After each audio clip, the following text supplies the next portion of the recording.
Welcome everyone. आज हम देखेंगे मॉडर्न हिस्ट्री में एंग्लो मराठा वॉर। इसके पहले हम लोग ने देखा था एंग्लो मैसूर वॉर, जिसमें हमने देखा था हैदर अली, उसके बाद उनके बेटे टीपू सुल्तान को कैसे हरा दिया था इंग्लिश ने। तो आज हम देखेंगे मराठा एम्पायर की जब बात की जाए तो सबसे पहले दिमाग में आता है छत्रपति शिवाजी का नाम। छत्रपति शिवाजी का जन्म हुआ था 1630 में शिवनेरी गांव में, जो महाराष्ट्र में है। उनके पिताजी का नाम था शाहजी भोसले और माताजी का नाम था साईबाई भोसले। माताजी का नाम था जीजाबाई और वाइफ का नाम था साईबाई भोसले। शिवाजी के अगर टीचर्स की बात की जाए तो दो टीचर थे, एक थे पॉलिटिकल टीचर और दूसरे थे रिलीजियस टीचर। पॉलिटिकल टीचर उनके थे दादोजी कोंडदेव।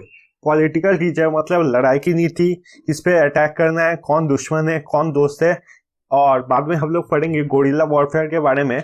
ये सब का जो आइडिया है उनको उनके पॉलिटिकल टीचर दादोजी कोंडदेव ने दिया था। और रिलीजियस टीचर थे रामदास, यानी कि गीता पढ़ना, चार वेद की ज्ञान, ये सब की ज्ञान दिया था उनको रामदास ने। तो अगर शिवाजी का देखा जाए तो काफी नाम हो चुका था मराठा एम्पायर में। तब औरंगजेब ने अपने आर्मी जनरल शाइस्ता खान को भेजा था ताकि मराठा एम्पायर यानी कि शिवाजी को वो हरा पाए। पर शाइस्ता खान जब वहां पर पहुंचा तब 1663 में गोरिल्ला वॉरफेयर करके शिवाजी ने शाइस्ता खान को हरा दिया था। इसके बाद 1646 में उन्होंने पहले तो जीता था टोरना फोर्ट, तो यहाँ देख पाएंगे 1646 में पहले उन्होंने जीता था टोरना फोर्ट और उसके बाद 1646 में उन्होंने जीता था पुरंदर फोर्ट। 1664 में उन्होंने सूरत पे अटैक किया था और 1659 में अफजल खान को मार गिराया था, जो कि आर्मी जनरल थे आदिल शाह के। इसमें क्या हुआ था आप सबको तो पता ही होगा, टाइगर क्लॉ के बारे में। अफजल खान और शिवाजी महाराज के बीच में एक पीस ट्रीटी साइन होने वाला था। तो पहले के दिन में जब पीस ट्रीटी होता था तब ये होता था कि एक टेंट के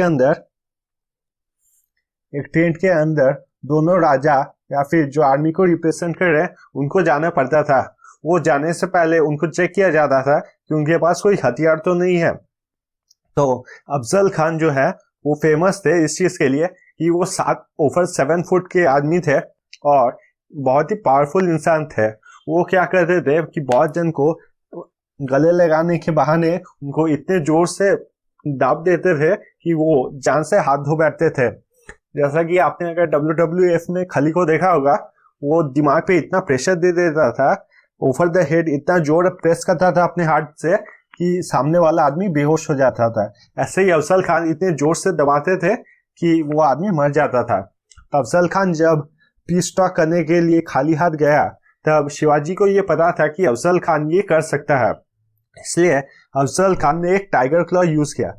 टाइगर क्लॉ आपके हाथ में फिट हो जाता और इसलिए चेकिंग के टाइम पे पकड़े नहीं गए थे शिवाजी जब अफजल खान से बात कर रहे थे तब अफजल खान मान गया था कि लड़ाई नहीं होगा, पर वो एक झूठ था। इसी बहाने अफजल खान आया और शिवाजी के गले मिलना चाहा। जब शिवाजी से वो गले मिला तब आस्ते आस्ते अफजल खान ने अपनी पकड़ मजबूत की और शिवाजी को मारने की कोशिश किया। ये शिवाजी को पहले से ही पता था कि अफजल खान ऐसा कुछ कर सकता। तब उन्होंने अपना बाघ नोक या फिर टाइगर क्लॉ निकाला और आदिल शाह को मार दिया। आदिल शाह के मरने के बाद मराठा एम्पायर में और पूरे डेक्कन सुल्तानेट में पूरा शिवाजी का नाम बहुत ऊंचा नाम हो गया। ये एक था औरंगजेब, जो कि एक कट्टर मुस्लिम था और शिवाजी इस कट्टर मुस्लिम से हिंदुओं को बचा रहे थे, इसलिए हिंदुओं में और साउथ की तरफ उनका बहुत नाम होने लगा। जब उनका ये नाम होने लगा तब नॉर्थ में भी उनको सभी बहुत रेस्पेक्ट करने लगे और ये औरंगजेब के लिए एक खतरे का चीज था। तो औरंगजेब ने एक हिंदू राजा जय सिंह को भेज दिया ताकि वो जाके शिवाजी को रोके। अब राजा जय सिंह एक हिंदू राजा थे और नॉर्थ का सपोर्ट मिलने के लिए नॉर्थ के जो हिंदूज हैं उनका, ताकि औरंगजेब से सपोर्ट न हटते, इसलिए औरंगजेब ने भेज दिया राजा जय सिंह को शिवाजी को मारने के लिए और उनको हराने के लिए। जब राजा जय सिंह राजा जयसिंह का एपिसोड आपने देखा होगा, जो अजय देवगन की नई मूवी आई है तानाजी, उसमें राजा जयसिंह की आर्मी को दिखाया गया था। ये बोला जाता है कि राजा जयसिंह की आर्मी इतनी बड़ी थी कि किसी किसी जगह से निकलने के लिए उनके आर्मी को पूरे 3 दिन लगते थे। राजा जयसिंह साउथ में आए और उनकी आर्मी इतनी बड़ी थी कि उन्होंने शिवाजी को हरा दिया। अब जब शिवाजी को उन्होंने हरा दिया तब शिवाजी को साइन करना पड़ा पुरंदर ट्रीटी। पुरंदर ट्रीटी जब उन्होंने साइन किया in the year 1665, Purandar treaty के 2 बात थे। एक कि उनको 23 फोर्स जो उन्होंने शिवाजी ने जीते थे वो औरंगजेब को देने पड़ेंगे, और दूसरा चीज ये मानना पड़ा था कि उनको औरंगजेब के कोर्ट पे जाना होगा। अब जब औरंगजेब के कोर्ट में जाना होगा तब शिवाजी को पता था इसके 2 मतलब हो सकते हैं। एक तो वो शायद उनको जबरदस्ती मुस्लिम कन्वर्ट करना चाहे, और दूसरा ये हो सकता है कि उनको प्रिजनर बनाए। यहाँ पर आप देख सकते हैं according to the treaty he had to give up 23 of his force और he also had to go to Aurangzeb court. तो इसमें से सेकंड वाला सही हुआ और औरंगजेब ने शिवाजी को अपना प्रिजनर बना लिया। प्रिजनर बनाने के बाद शिवाजी ने अपना प्लान किया कि शिवाजी अपने बर्थडे के दिन ये बोले कि वो गरीब में और दूसरे लोगों में मिठाई और फल देना चाहते हैं। जब मिठाई और फल की टोकरी उनके टेंट से बाहर जा रही थी तब एक फल की टोकरी के अंदर बैठ के शिवाजी उस फोर्ट से और पैलेस से निकल गए। जब वो पैलेस से निकल गए तब वो साउथ के साइड गए और साउथ में सबसे पहले अटैक किया सूरत में। सूरत एक बहुत ही रईस जगह था और वहां से बहुत सारा पैसा और मुगल्स को हरा के उनके बाद उनको मराठा एम्पायर का किंग या फिर महाराज डिक्लेयर कर दिया गया 6 जून 1674 पे, और फिर उनका नाम पड़ गया छत्रपति शिवाजी महाराज। छत्रपति शिवाजी महाराज मर गए थे 3 अप्रैल 1680 को, और उन्होंने गोरिल्ला वॉरफेयर बहुत फेमस कर दिया था। अब थोड़ा समझते हैं कि गोरिल्ला वॉरफेयर होता क्या है। अगर आप लोग साउथ की तरफ गए हैं तो आपको पता होगा कि साउथ पूरा पहाड़ और जंगल से घिरा हुआ है, और वो तो खाली अभी का हम लोग देखते हैं, पहले के दिन में और भी पहाड़ और जंगल थे। तो मुगल जब आते थे साउथ में और वो शिवाजी पे अटैक करते थे तब शिवाजी की आर्मी जंगल में चली जाती थी, और जैसे ही मुगल आर्मी उनके पीछे पीछे जंगल में आती थी तो वो जंगल में मुगल की आर्मी को मार देते थे, और जो छोटा पोर्शन बचा रहता था उसको बाद में बाहर आके जंगल से बाहर आके मराठा एम्पायर उनको मार देते थे। ऐसे ही वो बहुत सारी लड़ाई जीते थे। इसे बोला जाता है गोरिल्ला वॉरफेयर, और ये गोरिल्ला वॉरफेयर को बहुत फेमस किया था शिवाजी ने, क्योंकि वो परफेक्ट तरीके से जानते थे कि गोरिल्ला वॉरफेयर कहाँ पे यूज करना है, कितना यूज करना है, और इससे सबसे ज्यादा फायदा कैसे होगा। ठीक है, अभी हम लोग एक बार फिर से रिवाइज कर लेते हैं। शिवाजी ने सबसे पहले 1664 में जीता था टोरना फोर्ट। उसी साल उन्होंने जीता था पुरंदर का फोर्ट। इससे पहले उन्होंने शाइस्ता खान जो कि औरंगजेब के आर्मी जनरल थे और अफजल खान जो कि आदिल शाह के आर्मी जनरल थे, इन दोनों को हरा दिया था। इन दोनों को हराने के बाद शिवाजी का नाम बहुत प्रचार हो गया था और वो एज ए हिंदू लीडर खड़े हो गए थे। एज ए हिंदू लीडर खड़े हो गए थे। औरंगजेब एक कट्टर मुस्लिम लीडर था और Shivaji was a Hindu leader, वो सेविंग एवरीवन फ्रॉम औरंगजेब। ऐसा ही उनका इमेज बन गया था। पर ये इमेज नॉर्थ के साइड में स्प्रेड ना हो जाए और उनके आर्मी पे चैलेंज ना हो जाए, इसलिए औरंगजेब ने राजा जयसिंह को भेजा शिवाजी को हराने के लिए। राजा जयसिंह एक हिंदू लीडर थे और उन्होंने जाके शिवाजी को हरा दिया और शिवाजी को पुरंदर ट्रीटी साइन करना पड़ा। पुरंदर ट्रीटी में 2 चीजें मेंशन थी। एक, उनको 23 फोर्स देने होंगे और दूसरा था कि उनको औरंगजेब के कोर्ट पे जाना होगा। अब जब शिवाजी ने साइन किया कि उनको औरंगजेब के कोर्ट पे जाना होगा, उनको पता था अब सिर्फ 2 ही चीजें हो सकती है। एक, शायद उनको मुस्लिम कन्वर्ट करने के लिए मजबूर किया जाए और दूसरा उनको प्रिजनर बनाया जाए। तो इनमें से दूसरा सही हुआ और उनको प्रिजनर बना दिया गया। प्रिजनर बनने के बाद शिवाजी महाराज ने अपना दिमाग शांत रखा और अपने जन्मदिन बोला कि उनको गरीबों में फल और मिठाई ये सब बांटना है। इसके लिए औरंगजेब ने उनको परमिशन दे दिया और शिवाजी महाराज जब फल की टोकरी बाहर भेज रहे थे तब एक फल की टोकरी में बैठ के वो फोर्ट से निकल गए, पैलेस से निकल गए। निकलने के बाद वो साउथ में गए, साउथ में फिर से जाके सूरत पे अटैक कर दिया। सूरत पे जब उन्होंने अटैक कर दिया और जीत गए और औरंगजेब को भी बेवकूफ बना दिया था, तो मराठा बहुत खुश हो गए थे और मराठा के एज अ किंग शिवाजी को डिक्लेयर कर दिया था और उनका नाम बन गया था छत्रपति शिवाजी महाराज। छत्रपति शिवाजी महाराज जितने लड़ाई जीतते थे उनमें से ज्यादातर वो गोरिल्ला वॉरफेयर यूज करते थे और गोरिल्ला टेक्निक उनसे अच्छा कोई नहीं कर पाता था, ना कि सिर्फ इंडिया में पर पूरे दुनिया में गोरिल्ला वॉरफेयर का सबसे अच्छा यूज शिवाजी ने किया था, छत्रपति शिवाजी महाराज जी ने किया था। अब देखते हैं उनके सक्सेसर्स कौन कौन थे। सक्सेसर मतलब छत्रपति शिवाजी महाराज के निधन होने के बाद कौन कौन आए थे। उनके दो बेटे थे, एक बेटा था राजा राम और दूसरा था संभाजी। जैसे छत्रपति शिवाजी मर गए थे तब राजा राम ने गद्दी ले लिया, पर संभाजी ज्यादा एबल लीडर थे और कोर्ट के जितने भी लोग थे वो लोग सब सपोर्ट करते थे संभाजी को। तो संभाजी और राजा राम में लड़ाई हुआ और इसमें राजा राम हार गए थे और उनको गद्दी छोड़ना पड़ा था। जब Sambhaji king as a king declare हो गए तब उन्होंने रायगढ़ को अपना कैपिटल बना लिया और संभाजी के एक बहुत ही करीबी दोस्त थे कवि कलश। कवि कलश ना सिर्फ उनके दोस्त थे पर एडवाइजर और पोएट तीनों थे। जब ये सब हो रहा था तब औरंगजेब के बेटे अकबर, ये ध्यान रखिएगा, ये हम लोग द ग्रेट अकबर की बात नहीं कर रहे, ये औरंगजेब के एक बेटे थे अकबर। अकबर ने बोला कि वो औरंगजेब को हटाना चाहते और फिर से जो हिंदू मुस्लिम की यूनिटी है जो पहले से मुगल एम्पायर में मेंटेन हो रहा था, जैसे अकबर शाहजहां ने मेंटेन किया वैसा ही वो भी मेंटेन करना चाहते हैं और औरंगजेब को हटा देना चाहते हैं। इसलिए अकबर सबसे पहले चले गए राजपूत के पास, पर राजपूत में काफी राजपूत राजा थे जो अकबर को पसंद नहीं करते थे, इसलिए वो एट लास्ट चले गए मराठा के पास और मराठा एम्पायर में उस वक्त लीडर थे संभाजी। संभाजी ने प्रोटेक्शन दिया था औरंगजेब के बेटे को, इसलिए औरंगजेब बहुत गुस्सा हो गया और संभाजी और कवि कलश को पकड़ के टॉर्चर करके फिर उनको मार दिया गया था। ये मौका यूज किया राजा राम ने और राजा राम फिर से किंग बन गए। राजा राम आपको पता ही होगा, याद होगा कि वो पहला बेटा था, दूसरा भाई था राजा राम। राजा राम ने सबसे पहला काम ये किया कि अपना कैपिटल रायगढ़ से सतारा शिफ्ट कर लिया।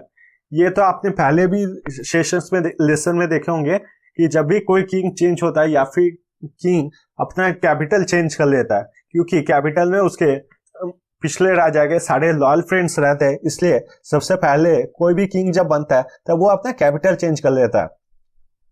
राजा राम के मरने के बाद उनके सन बेटे शिवाजी टू राजा बन गए और in the protection of his mother Tarabai. आपने बाहुबली में जैसे देखा होगा बाहुबली में आपने जैसे देखा होगा कि माता प्रोटेक्शन ले लेती है अपने बेटे के लिए, यहाँ पर भी सेम हुआ। शिवाजी टू के लिए उनकी माँ ताराबाई प्रोटेक्शन देती है। The son of Sambhaji Sahu claimed back his throne. फिर संभाजी के जो बेटे हैं साहू वो वापस आ गए और उन्होंने बोला कि थ्रोन पे उनका अधिकार है, क्योंकि सबसे पहले राजा संभाजी थे। तो जो बड़े बुजुर्ग थे मराठा के वो नहीं चाहते थे दो मराठा फैमिलीज में फिर से लड़ाई हो, इसलिए मराठा को दो पार्ट में डिवाइड कर दिया गया। सतारा दे दिया महाराज साहू को और कोल्हापुर दे दिया शिवाजी टू को। उसके बाद महाराज शाहू अपने एबल कमांडर्स पेशवा बालाजी विश्वनाथ और उसके बाद उनके बेटे पेशवा बाजीराव बाजीराव वन की मदद से 1749 तक अपना कमांड संभाला। अगर आप लोग ने ये मूवी देखा होगा बाजीराव मस्तानी, उसमें जो महाराज दिखाते हैं वो महाराज शाहू है, ना कि छत्रपति शिवाजी महाराज। और उसमें जो रणबीर कपूर ने रोल प्ले किया है या फिर एक्टिंग किया है जिस कैरेक्टर का, वो है असल में पेशवा बाजीराव वन। ठीक है, किंग साहू के मर जाने के बाद पावर चला जाता पेशवा के पास, तो महाराज सिर्फ नाम के रह जाते हैं और पावर मेनली रहता पेशवा के पास। फिर से इसे एक बार रिवाइज कर लेंगे, शिवाजी के बाद कौन कौन आए और कैसे चला था मराठा एम्पायर, और लास्ट में पेशवा के पास गया था। शिवाजी के दो बेटे थे, एक थे राजा राम और एक था किंग साहू। राजा राम जैसे शिवाजी मर गए, उन्होंने ये मौका यूज किया और थ्रोन ले लिया, पर सभी सपोर्ट संभाजी को करते थे और संभाजी को एबल कमांडर एंड किंग मानते थे। तो इनके दोनों के बीच लड़ाई हो गया। इस लड़ाई में राजा राम हार गए थे और संभाजी को महाराज बना दिया गया था। संभाजी जब महाराज बने तब उनके एक बहुत प्रिय दोस्त थे कवि कलश। कवि कलश ना सिर्फ उनके दोस्त थे पर एडवाइजर और पोइट भी थे। तब संभाजी जब किंग बने थे उस वक्त नॉर्दर्न साइड पे अकबर ने रेबिलियन स्टार्ट कर दिया था अपने पिता औरंगजेब के खिलाफ। अकबर ने बोला था कि अकबर औरंगजेब जैसा मुस्लिम कंट्री बनाना चाहता भारत को, वैसा कभी नहीं वो होने देगा, और हिंदू मुस्लिम की जो यूनिटी है वो मुगल ने जैसे फॉलो किया वैसे अकबर भी फॉलो करना चाहता है। तो इसलिए अकबर औरंगजेब के रेबिलियन में खड़ा हो गया। अकबर औरंगजेब के पास नहीं रह सकता, तो औरंगजेब के खिलाफ जो जो दुश्मन थे उनके पास जाना होगा उसको। अब उस टाइम औरंगजेब के मेनली 3 दुश्मन थे, एक थे सिख, एक थे राजपूत और तीसरे थे मराठा। सिख के पास अकबर जाने की साहस नहीं कर पाया क्योंकि सिख के ऊपर औरंगजेब ने बहुत टॉर्चर किया था और ये हो सकता था कि उसका बदला वो अकबर से निकाले। दूसरे थे राजपूत।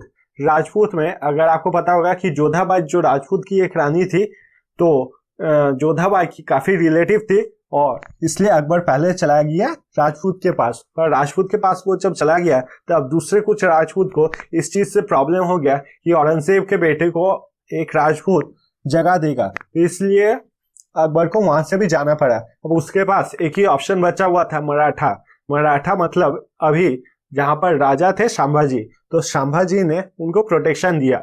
ये औरंगजेब को बिल्कुल भी पसंद नहीं आया और औरंगजेब ने संभाजी और कवि कलश को पकड़ लिया और काफी टॉर्चर करने के बाद उनको मार दिया गया था।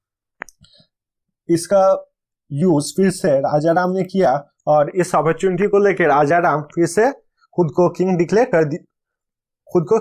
कर दिया। राजा राम के जो बेटे हुए थे शिवाजी 2, राजा राम मर गए थे तब शिवाजी 2 बहुत छोटे थे और इसलिए उनकी माँ ताराबाई ने सब कुछ संभाला था, पर शिवाजी 2 ऑन द थ्रोन बैठे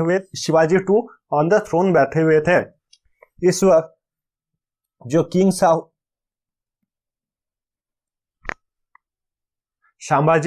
संभाजी के जो बेटे थे साहू, वो वापस आ गए थे और उन्होंने बोला था कि मराठा एम्पायर उनका है, ना कि शिवाजी 2 का। दोनों के बीच ताकि लड़ाई ना हो और भी मराठा खून ना बहे, इसलिए मराठा एम्पायर को 2 पार्ट में डिवाइड कर दिया गया। एक मिल गया शिवाजी 2 को और एक मिल गया किंग साहू को। किंग साहू बाद में अपने पेशवाओं के साथ काफी अच्छी तरीके से मराठा एम्पायर पे रूल करते रहे और किंग साहू के मरने के बाद पावर चला गया पेशवाओं के पास। ठीक है, अब हम लोग देखेंगे 3 एंग्लो मराठा वॉर और पेशवाओं से फिर से पावर इंग्लिश के पास या फिर ब्रिटिश के पास कैसे चला गया। तो पहले हम लोग इंग्लिश में देखेंगे, फिर हम लोग हिंदी में देखेंगे। So first you have to make 3 rows. First one will be year, second one will be peace treaty, and third one will be importance. In the year, if we talk about the first Anglo-Maratha War, it extended from the year 1775 to 1782. To end this war, 3 treaties were signed. They were called Surat Treaty, Purandar Treaty, and Salbai Treaty. After this, there was the second Anglo-Maratha War, which extended from the year 1803 to 1805. And for that 2 treaties were signed. First of all, Basin Treaty and then the Devgaon Treaty. After this war, the Peshwa lost all the power and came under the British rule. As if you can remember, in the capture of Bengal, we have studied that Mir Jafar was only a king. Mir Jafar was only the king for the namesake, and all the power went to the Britishers. They were controlling everything, but as a king, there was only Mir Jafar. The same happened with Peshwa. The Britishers were giving Peshwas the pension for them, and everything was controlled by the British. For this, the Third Anglo-Maratha War was fought, which extended for only 1 year, from 1817 to 1818. In this, 4 treaties were signed. They were Nagpur Treaty, Gwalior Treaty, Pune Treaty, and Matsar Treaty. In this, it was decided that there will be no more Peshwas, and all the powerful families of the Peshwas were given regions over where they can rule and under the British Kingdom. So as the powerful families were given different regions, they were given different names. Nagpur Treaty for the family which went to Nagpur, Gwalior Treaty, Pune Treaty and Matsar Treaty. For every place where the powerful families went and set up their settlements, the names of the treaty represent only that. And after this, the Peshwas had come to an end. So first there was the Maharaj, after Maharaj there were Peshwas, after Peshwas came the Britishers. So now we will move on to the Hindi slide. हम लोग पहले 3 रो बना लेंगे. पहले रो में लिखेंगे साल, दूसरे रो में लिखेंगे शांति संधि और तीसरे रो में लिखेंगे महत्व, शांति समझौता. पहला एंग्लो मराठा वॉर की अगर बात की जाए तो वो हुआ था 1775 से 1782. इसके लिए 3 संधि साइन किया गया था. पहला है सूरत संधि, फिर है पुरंदर संधि और तीसरा है सलवाई की संधि. अगर दूसरा एंग्लो मराठा वॉर की बात की जाए तो फिर वो चला था 1803 से 1805 तक. इसमें 2 संधि साइन किया गया था. पहला था बेसिन की संधि और दूसरा था देवगांव की संधि. संधि का एक इंपॉर्टेंट बात था कि पेशवा ने ब्रिटिश शासन के अधीन आ गए थे. इसका इंपॉर्टेंट बात यही था कि अगर आप पहले के स्लाइड देखे होंगे जिसमें मैंने बंगाल कैप्चर के बारे में बात किया था, तो फिर मीर जाफर सिर्फ एक नाम का राजा रह गया था और जितना कंट्रोल था सब ब्रिटिशर्स के हाथ में था. ऐसा ही हुआ था पेशवाओं के साथ कि पेशवा सिर्फ नाम के राजा रह गए थे. पेशवा सिर्फ नाम के राजा रह गए थे और जितना डिसीजन था ये सब ब्रिटिशर्स ने लिया था. और ब्रिटिशर्स लोग पेशवास को एक पेंशन देते थे, फिक्स्ड अमाउंट ऑफ पेंशन देते थे. इसके लिए हुआ था थर्ड एंग्लो मराठा वॉर, जो हुआ था सिर्फ 1 साल के लिए 1817 से 1818 तक. इसके लिए 4 संधि हुआ था. पहला हुआ था नागपुर संधि, फिर हुआ था ग्वालियर संधि, तीसरा था पुणे संधि और चौथा था मैड्सर की संधि. इसमें ठीक किया गया था कि पेशवाओं को एकदम हटा दिया जाएगा और जितने भी पावरफुल फैमिली, शक्तिशाली अमीर फैमिलीज है मराठास में, उनको एक एक जगह दिया जाएगा. अगर आप लोग ये संधि देखें तो ये संधि का नाम उसी जगह पे है जहां पर इन फैमिलीज को भेजा गया, नागपुर, ग्वालियर, पुणे और मैड्सर. इससे हम लोग देखते हैं कि पहले शिवाजी के थे महाराज, मराठा एम्पायर में थे महाराज, महाराज के बाद आए पेशवा, पेशवा से फाइनली आए ब्रिटिशर्स. ठीक है, तो आज के चैप्टर के लिए बस इतना ही. आई होप आपको ये अच्छा लगा हो. अगर अच्छा लगा है तो फिर काइंडली लाइक कीजिए, सब्सक्राइब कीजिए. और अगर आपको हिस्ट्री के दूसरे चैप्टर्स जो हम लोग ने कंप्लीट किए वो देखना है तो फिर यहाँ पर क्लिक कीजिए. और ज्योग्राफी के अगर आपको चैप्टर्स देखना है, इंडियन ज्योग्राफी के चैप्टर्स जो हम लोग ने कंप्लीट किए, तो फिर यहाँ पर क्लिक कीजिए. Thank you so much. मिलेंगे अगले वीडियो में.